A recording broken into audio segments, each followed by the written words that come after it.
guys, G Murph from Mission DJ here. A few of you have asked me to put together a walkthrough of what a beginner controller setup looks like with laptop, controller, speaker, everything in there. So I'll make this brief, but it should help those just starting out to let you know exactly what you need and kind of how to go about connecting it all, okay?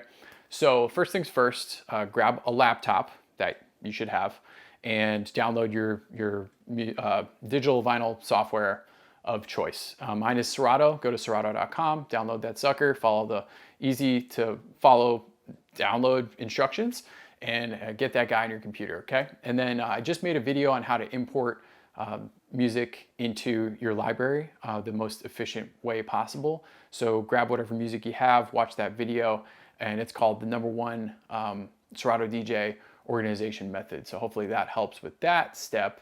So you got your software, you got your music, and then you have your controller. So your controller should have come with a USB cable.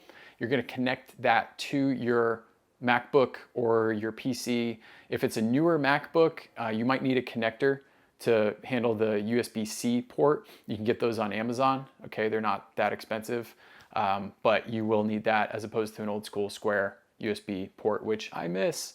But if you have one of those, you're good to go. Connect that to your controller. If your controller is what is called bus powered, then your laptop is gonna run the power for your controller, which is awesome, okay?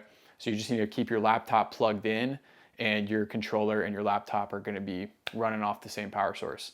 If it's not, if it's a newer controller that has more lights and bells and whistles, those are gonna require a actual power source. So you're gonna have to plug that into the controller, which should come with the controller, and then plug that into the wall or your outlet, power strip, whatever, okay? So we're all connected now with that. Now we just need sound, okay? So you're gonna connect your speaker to your controller. And there's a couple different ways of doing that, depending on what controller and what speaker you have. But generally speaking, there's 3 different cables, 3 different outputs on your controller that can match the inputs on the speaker. And that is an RCA, that is a TRS cable, or an XLR, all right? And the first picture I have up on the screen right now is a picture of a DDJ SR2 controller. It's an intermediate controller by Pioneer. Great controller, and it has a couple different options on the back. The first one I want to highlight next to where it says booth on the far left, it says master in that same white line. And right below master, it has a red and a white output. Okay, that's your RCA. You've seen these probably at one point or another connecting audio. They are audio cables, and that is the cheapest way to connect your controller to your speaker if your speaker has an RCA output, all right? The next one to the right is an XLR. That's more professional. It's what's called balanced as opposed to RCA, which are unbalanced. And I'll talk about that in a second. So it's higher quality and a little bit more expensive for the XLR.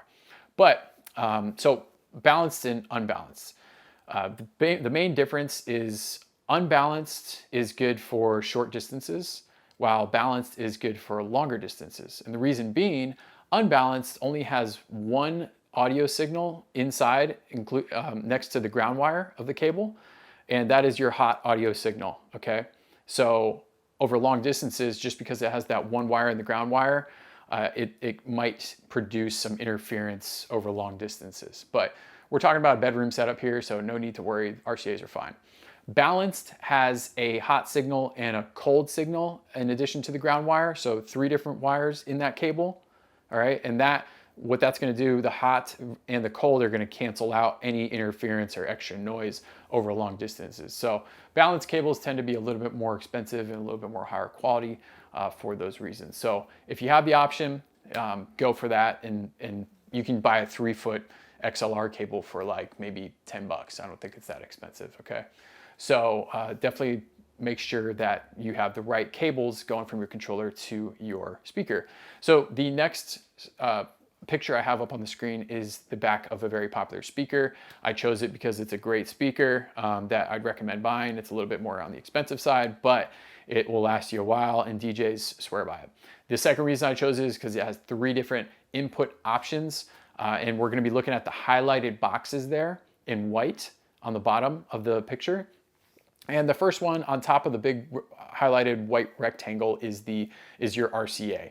So out of the controller, you're gonna have two outputs, the red and the white. Make sure those go in, red to red, white to white. And then to the speaker, it's a little bit more simple. You can connect either the red or the white. It doesn't matter. It should produce sound anyway, okay?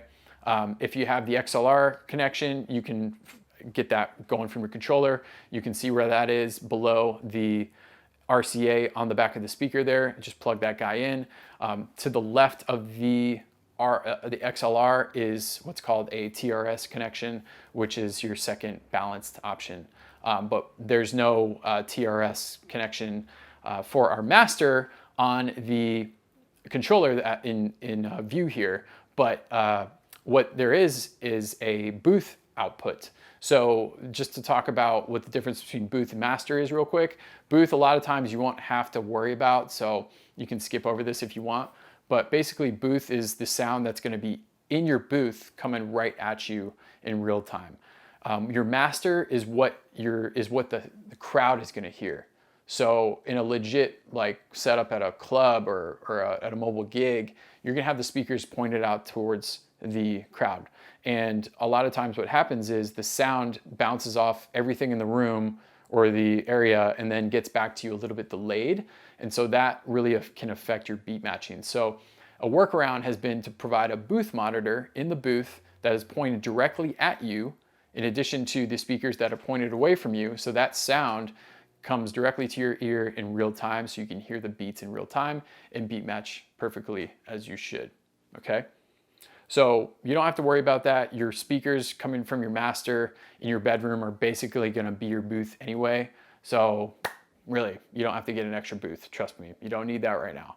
Plus another workaround that I'll make another video for is using your headphones instead of your booth. It's amazing. I love it, don't have to rely on a booth. So anyway, that's what the booth does, all right? If this speaker, for example, was your booth monitor, you would just connect a TRS cable to one of those left or right outputs on the controller and then into that input on the speaker. Simple. All right. So we got our laptop with the Serato on it, or the software, the DVS software on it, connected with the USB to your controller. And then we have from the controller, we have either an RCA or an XLR, most commonly out to your speaker. Okay. And the last thing I'll say is the height of your setup is pretty important. So you don't want it way up here. Obviously that doesn't make sense. You don't want it way down here either though. If you have a really low table on like a baby table or like an ottoman and you're standing up, I mean, you're gonna have back and neck problems after like 30 minutes, okay? So try to get a table that's like waist height. If it's not, then if your controller came in a box, put the box underneath the controller to raise it up a little bit. If the table's too low, that's really gonna help out and help your stamina while DJing, okay? And probably alleviate some future back and neck issues, all right? And then finally, a laptop stand. If you invest in a good laptop stand, you know, maybe 50 bucks or so by a company called Crane. One is an example. That's gonna get your computer up to a good not eye level, but a good viewing level as opposed to like on the same table that your controller's on. If you don't have a laptop stand, use a couple books or a box just to raise it up a little bit so you don't have to, you know, look like a grandma or grandpa looking at your screen like, all right, what's the next track? So hopefully that helps, guys. Let me know if you have any questions. That's your beginner controller setup. I think I hit everything. Yeah, that's about it. So mission accomplished. I'll talk to you soon.